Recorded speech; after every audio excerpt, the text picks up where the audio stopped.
ಧರ್ಮಸ್ಥಳ ಮಂಜುನಾಥನ ಸನ್ನಿಧಿ, ನ್ಯಾಯ ದೇವರು. ಈ ಕ್ಷೇತ್ರದಲ್ಲಿ ಅನೇಕ ಅನ್ಯಾಯಕ್ಕೆ ಒಳಗಾದವರಿಗೆ ನ್ಯಾಯ ಸಿಕ್ಕಿದೆ. ಯಾವುದು ತಪ್ಪು, ಯಾವುದು ಸುಳ್ಳು, ಯಾವುದರಲ್ಲಿ ಸತ್ಯ ಇದೆ, ಯಾವುದರಲ್ಲಿ ಮಿಥ್ಯ ಇದೆ ಅನ್ನೋದರ ತೀರ್ಮಾನವನ್ನ ಮಾಡುವ ಧರ್ಮಕ್ಷೇತ್ರ ಇದು ಅಂತ ಹೇಳಿ ಪರಿಗಣಿಸಲಾಗುತ್ತೆ. ಆದರೆ ಈ ಕ್ಷೇತ್ರ ಕಳೆದ ಕೆಲ ವರ್ಷಗಳಿಂದ ಬೇಡದ ವಿಚಾರಕ್ಕೆ ಸುದ್ದಿ ಆಗ್ತಾ ಇದೆ.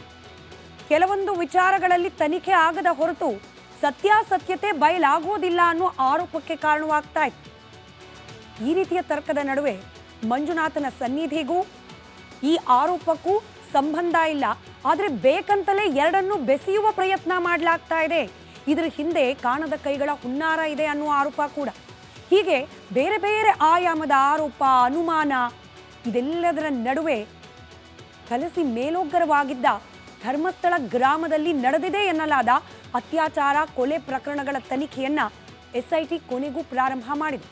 ಯಾವಾಗ ಒಬ್ಬ ಅನಾಮಧೇಯ ವ್ಯಕ್ತಿ ಬಂದು ನ್ಯಾಯಾಲಯದ ಮುಂದೆ ತಾನೇ ಹೆಣಗಳನ್ನ ಹೂತಿಟ್ಟಿದ್ದಾಗಿ ಹೇಳಿಕೆ ನೀಡಿದ್ನೋ ದೇಶದಾದ್ಯಂತ ಧರ್ಮಸ್ಥಳದ ಈ ಪ್ರಕರಣ ಸದ್ದು ಮಾಡಲಿಕ್ಕೆ ಪ್ರಾರಂಭ ಮಾಡಿತು.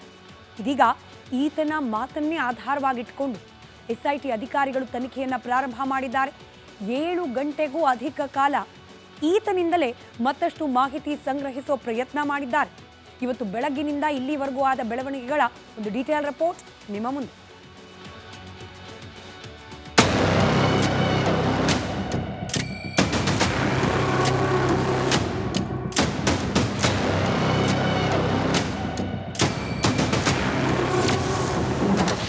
ಧರ್ಮಸ್ಥಳದಲ್ಲಿ ಶವಗಳನ್ನ ಹೂತಿಟ್ಟ ಪ್ರಕರಣ.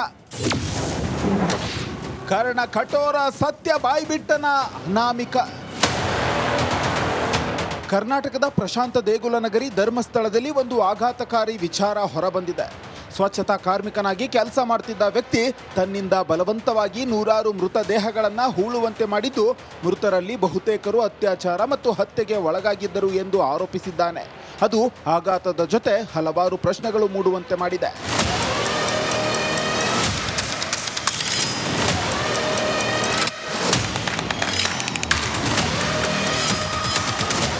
ಸರ್ಕಾರ ರಚಿಸಿರುವ ನೂತನ ವಿಶೇಷ ತನಿಖಾ ದಳ ತನಿಖೆ ಆರಂಭಿಸಿದೆ. ಮಂಗಳೂರು SIT ಕಚೇರಿಯಲ್ಲಿ ಅನಾಮಿಕ ವ್ಯಕ್ತಿಗೆ ಅನುಚೇತ್ ಜಿತೇಂದ್ರ ದಯಾಮ ಸರಣಿ ಪ್ರಶ್ನೆ ಕೇಳಿದ್ದಾರೆ. ಯಾವುದೇ ವಿರಾಮ ನೀಡದೆ ತನಿಖೆ ಮಾಡಿದ್ದಾರೆ. SIT ಪ್ರಶ್ನೆಗಳ ಸುರಿಮಳೆ. ಯಾವ ಪ್ರದೇಶದಲ್ಲಿ ಶವ ಹೂತು ಹಾಕಿದ್ದೀರಿ? ನೀವು ಶವ ಹೂತು ಹಾಕಿದ್ದು ಯಾವಾಗ? ಎಷ್ಟು ಶವಗಳನ್ನು ಹೂತಿದ್ದೀರಿ? ನೀವೇ ನೇರವಾಗಿ ಶವ ಹೂತು ಹಾಕಿದ್ರಾ, ಇಲ್ಲ ಯಾರಾದರೂ ಸಹಾಯ ಮಾಡಿದ್ದಾರಾ? ಶವ ಹೂಳುವಾಗ ಯಾರ್ಯಾರು ಇದ್ದರು? ಹೂಳುವಾಗ ಶವಗಳು ಯಾವ ಸ್ಥಿತಿಯಲ್ಲಿದ್ದವು? ಶವ ಹೂಳುವಂತೆ ಸೂಚಿಸಿದವರು ಯಾರು? ಯಾವ ವರ್ಷದಿಂದ ಶವ ಹೂಳಲು ಆರಂಭಿಸಿದಿರಿ? ಶವ ಹೂತಿಟ್ಟಿರುವ ಜಾಗ ತೋರಿಸಬಹುದಾ? ಹೂತಿಟ್ಟ ಶವಗಳಲ್ಲಿ ಮಹಿಳೆಯರ ಶವ ಎಷ್ಟು? ಶವಗಳ ಮೇಲೆ ದೌರ್ಜನ್ಯ, ಹಲ್ಲೆಯ ಗುರುತು ಇತ್ತಾ ಎಂದು ಅನಾಮಿಕನಿಗೆ ಪೊಲೀಸರು ಪ್ರಶ್ನೆ ಕೇಳಿದ್ದಾರೆ. ಈಗ ಎಕ್ಸ್ಯೂಮ್ ಆಗಬೇಕು. ಎಕ್ಸ್ಯೂಮ್ ಆದಮೇಲೆ DNA ಆಗಬೇಕು, ಬಂಧಿಸಬೇಕು.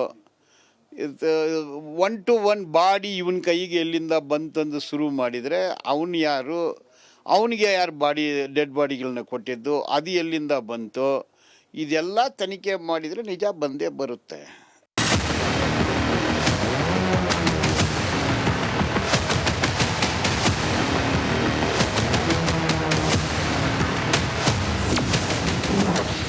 ಅನಾಮಿಕ ಬಾಂಬ್. ಧರ್ಮಸ್ಥಳಕ್ಕೆ ಲಕ್ಷಾಂತರ ಭಕ್ತರು ಭೇಟಿ ನೀಡುತ್ತಾರೆ.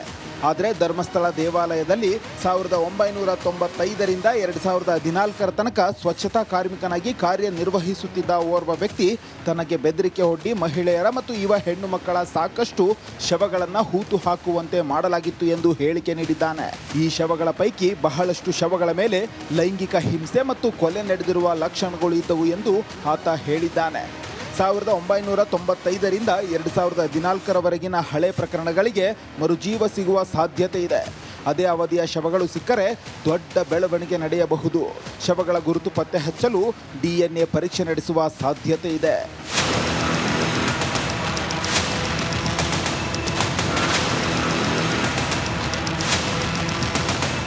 ನಿಗೂಢ ವ್ಯಕ್ತಿಯ ಉತ್ತರಗಳನ್ನು ವಿಡಿಯೋ ರೆಕಾರ್ಡ್ ಮಾಡಲಾಗ್ತಿದೆ. ಆದರೆ ಆತ ಎಚ್ಚರಿಕೆಯಿಂದ ಉತ್ತರ ನೀಡುತ್ತಿದ್ದಾನೆ. ದಿನೇಶ್ ಕಾಶಿಪಟ್ನ, ಹರೀಶ್ ಜೊತೆ ಮಾರುತಿ, ರಿಪಬ್ಲಿಕ್ ಕನ್ನಡ, ಧರ್ಮಸ್ಥಳ. ಧರ್ಮಸ್ಥಳ ಮಂಜುನಾಥನ ಸನ್ನಿಧಿ, ನ್ಯಾಯ ದೇವರು. ಈ ಕ್ಷೇತ್ರದಲ್ಲಿ ಅನೇಕ ಅನ್ಯಾಯಕ್ಕೆ ಒಳಗಾದವರಿಗೆ ನ್ಯಾಯ ಸಿಕ್ಕಿದೆ. ಯಾವುದು ತಪ್ಪು, ಯಾವುದು ಸುಳ್ಳು, ಯಾವುದರಲ್ಲಿ ಸತ್ಯ ಇದೆ, ಯಾವುದರಲ್ಲಿ ಮಿಥ್ಯ ಇದೆ ಅನ್ನೋದರ ತೀರ್ಮಾನವನ್ನ ಮಾಡುವ ಧರ್ಮಕ್ಷೇತ್ರ ಇದು ಅಂತ ಹೇಳಿ ಪರಿಗಣಿಸಲಾಗುತ್ತೆ. ಆದರೆ ಈ ಕ್ಷೇತ್ರ ಕಳೆದ ಕೆಲ ವರ್ಷಗಳಿಂದ ಬೇಡದ ವಿಚಾರಕ್ಕೆ ಸುದ್ದಿ ಆಗ್ತಾ ಇದೆ. ಕೆಲವೊಂದು ವಿಚಾರಗಳಲ್ಲಿ ತನಿಖೆ ಆಗದ ಹೊರತು ಸತ್ಯಾಸತ್ಯತೆ ಬಯಲಾಗೋದಿಲ್ಲ ಅನ್ನೋ ಆರೋಪಕ್ಕೆ ಕಾರಣವಾಗ್ತಾ ಇತ್ತು. ಈ ರೀತಿಯ ತರ್ಕದ ನಡುವೆ ಮಂಜುನಾಥನ ಸನ್ನಿಧಿಗೂ ಈ ಆರೋಪಕ್ಕೂ ಸಂಬಂಧ ಇಲ್ಲ, ಆದರೆ ಬೇಕಂತಲೇ ಎರಡನ್ನೂ ಬೆಸೆಯುವ ಪ್ರಯತ್ನ ಮಾಡಲಾಗ್ತಾ ಇದೆ. ಇದರ ಹಿಂದೆ ಕಾಣದ ಕೈಗಳ ಹುನ್ನಾರ ಇದೆ ಅನ್ನುವ ಆರೋಪ ಕೂಡ. ಹೀಗೆ ಬೇರೆ ಬೇರೆ ಆಯಾಮದ ಆರೋಪ, ಅನುಮಾನ, ಇದೆಲ್ಲದರ ನಡುವೆ ಕಲಸಿ ಮೇಲೋಗ್ಗರವಾಗಿದ್ದ ಧರ್ಮಸ್ಥಳ ಗ್ರಾಮದಲ್ಲಿ ನಡೆದಿದೆ ಎನ್ನಲಾದ ಅತ್ಯಾಚಾರ, ಕೊಲೆ ಪ್ರಕರಣಗಳ ತನಿಖೆಯನ್ನ SIT ಕೊನೆಗೂ ಪ್ರಾರಂಭ ಮಾಡಿದೆ. ಯಾವಾಗ ಒಬ್ಬ ಅನಾಮಧೇಯ ವ್ಯಕ್ತಿ ಬಂದು ನ್ಯಾಯಾಲಯದ ಮುಂದೆ ತಾನೇ ಹೆಣಗಳನ್ನ ಹೂತಿಟ್ಟಿದ್ದಾಗಿ ಹೇಳಿಕೆ ನೀಡಿದ್ನೋ ದೇಶದಾದ್ಯಂತ ಧರ್ಮಸ್ಥಳದ ಈ ಪ್ರಕರಣ ಸದ್ದು ಮಾಡಲಿಕ್ಕೆ ಪ್ರಾರಂಭ ಮಾಡಿತು. ಇದೀಗ ಈತನ ಮಾತನ್ನೇ ಆಧಾರವಾಗಿಟ್ಕೊಂಡು SIT ಅಧಿಕಾರಿಗಳು ತನಿಖೆಯನ್ನ ಪ್ರಾರಂಭ ಮಾಡಿದ್ದಾರೆ. 7 ಗಂಟೆಗೂ ಅಧಿಕ ಕಾಲ ಈತನಿಂದಲೇ ಮತ್ತಷ್ಟು ಮಾಹಿತಿ ಸಂಗ್ರಹಿಸೋ ಪ್ರಯತ್ನ ಮಾಡಿದ್ದಾರೆ. ಇವತ್ತು ಬೆಳಗ್ಗಿನಿಂದ ಇಲ್ಲಿವರೆಗೂ ಆದ ಬೆಳವಣಿಗೆಗಳ ಒಂದು ಡೀಟೇಲ್ ರಿಪೋರ್ಟ್ ನಿಮ್ಮ ಮುಂದೆ.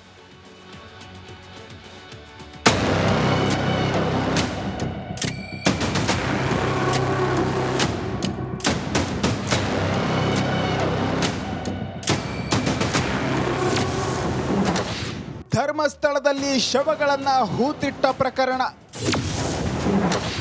ಕರ್ಣ ಕಠೋರ, ಸತ್ಯ ಬಾಯ್ಬಿಟ್ಟನ ಅನಾಮಿಕ. ಕರ್ನಾಟಕದ ಪ್ರಶಾಂತ ದೇಗುಲ ನಗರಿ ಧರ್ಮಸ್ಥಳದಲ್ಲಿ ಒಂದು ಆಘಾತಕಾರಿ ವಿಚಾರ ಹೊರಬಂದಿದೆ. ಸ್ವಚ್ಛತಾ ಕಾರ್ಮಿಕನಾಗಿ ಕೆಲಸ ಮಾಡ್ತಿದ್ದ ವ್ಯಕ್ತಿ ತನ್ನಿಂದ ಬಲವಂತವಾಗಿ ನೂರಾರು ಮೃತದೇಹಗಳನ್ನು ಹೂಳುವಂತೆ ಮಾಡಿದ್ದು, ಮೃತರಲ್ಲಿ ಬಹುತೇಕರು ಅತ್ಯಾಚಾರ ಮತ್ತು ಹತ್ಯೆಗೆ ಒಳಗಾಗಿದ್ದರು ಎಂದು ಆರೋಪಿಸಿದ್ದಾನೆ. ಅದು ಆಘಾತದ ಜೊತೆ ಹಲವಾರು ಪ್ರಶ್ನೆಗಳು ಮೂಡುವಂತೆ ಮಾಡಿದೆ.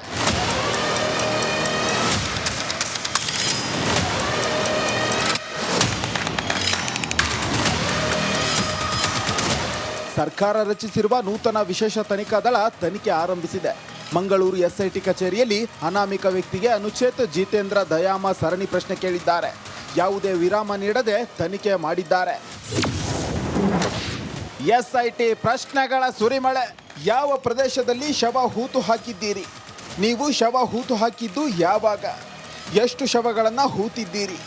ನೀವೇ ನೇರವಾಗಿ ಶವ ಹೂತು ಹಾಕಿದ್ರಾ, ಇಲ್ಲ ಯಾರಾದರೂ ಸಹಾಯ ಮಾಡಿದ್ದಾರಾ? ಶವ ಹೂಳುವಾಗ ಯಾರ್ಯಾರು ಇದ್ದರು? ಹೂಳುವಾಗ ಶವಗಳು ಯಾವ ಸ್ಥಿತಿಯಲ್ಲಿದ್ದವು? ಶವ ಹೂಳುವಂತೆ ಸೂಚಿಸಿದವರು ಯಾರು?